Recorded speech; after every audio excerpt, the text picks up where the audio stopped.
Hi అండి. ఈరోజు మన వీడియోలో గోధుమ పిండితో అలా నోట్లో వేసుకుంటే వెన్నలా కరిగిపోయే స్వీట్ రెసిపీని అయితే చూపించబోతున్నాను. ఎప్పుడైనా మనకు స్వీట్ తినాలనిపించినప్పుడు ఈజీగా ఒక 5 నిమిషాల్లో ప్రిపేర్ చేసుకునే సాఫ్ట్ రెసిపీ అన్నమాట ఇది. మరి ఇది ఎలా చేయాలో ఈ వీడియోలో చూసేద్దాం. దీనికోసం ఒక కప్పు బెల్లం తీసుకొని ఒక 2-3 కప్పుల నీళ్లు వేసుకొని కరిగించుకోవాలన్నమాట.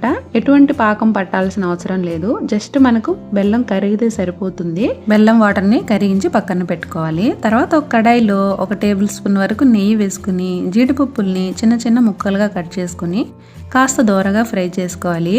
ఇలా చిన్న చిన్న పీసెస్గా కట్ చేసుకుంటే తినేటప్పుడు చాలా బాగుంటుందన్నమాట. తర్వాత ఇందులోనే 1 కప్పు వరకు గోధుమ పిండి వేసుకొని పచ్చివాసన పోయి మంచి అరోమా వచ్చే వరకు ఫ్రై చేసుకోవాలి. ఇలా గోధుమ పిండిని ఒక 2-3 నిమిషాల పాటు మీడియం ఫ్లేమ్లో పెట్టుకొని ఫ్రై చేసుకోండి. కొంచెం కలర్ మారుతుందన్నమాట. తర్వాత ఇందులో మనం కరిగించి పక్కన పెట్టుకున్న బెల్లం నీళ్ళనైతే కొంచెం కొంచెంగా వేసుకుంటూ పిండిని ఉండలు కట్టకుండా కలుపుకోవాలన్నమాట. మొత్తం ఒకేసారి వేయకుండా కొంచెం కొంచెం వేసుకుంటూ కలుపుకోవాలి.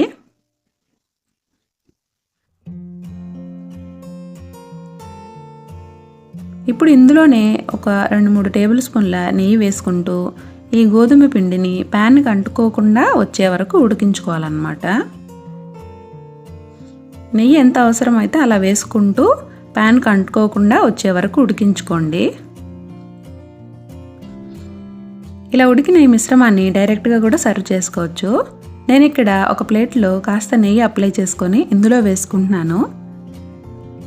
స్లైసెస్గా కట్ చేసుకుంటే మనకు తినేటప్పుడు ఈజీగా ఉంటుంది. చాలా బాగుంటుంది అన్నమాట. పిల్లలు కూడా ఇష్టంగా తింటారు కదా. తర్వాత దీన్ని ఒక బౌల్తో ఈవెన్గా స్ప్రెడ్ చేసుకుంటున్నాను.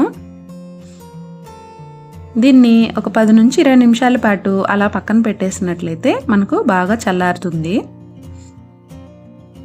తర్వాత మనకు నచ్చిన షేప్లో దీన్ని అయితే స్లైసెస్గా కట్ చేసుకోవచ్చు.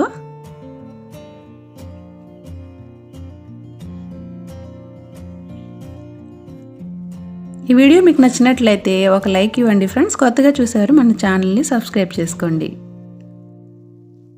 చాలా ఈజీ అండి. టేస్ట్ కూడా చాలా బాగుంది. ఇదే రెసిపీని మీరు షుగర్ వేసి కూడా చేసుకోవచ్చు. బెల్లంతో మంచి ఫ్లేవర్ వస్తుందన్నమాట. హెల్త్కి కూడా మంచిది కదా గోధుమ పిండి బెల్లము. ఇంకా అంతే, చిన్న చిన్న స్లైసెస్గా కట్ చేసుకొని సర్వ్ చేసుకోవడమే. థ్యాంక్స్.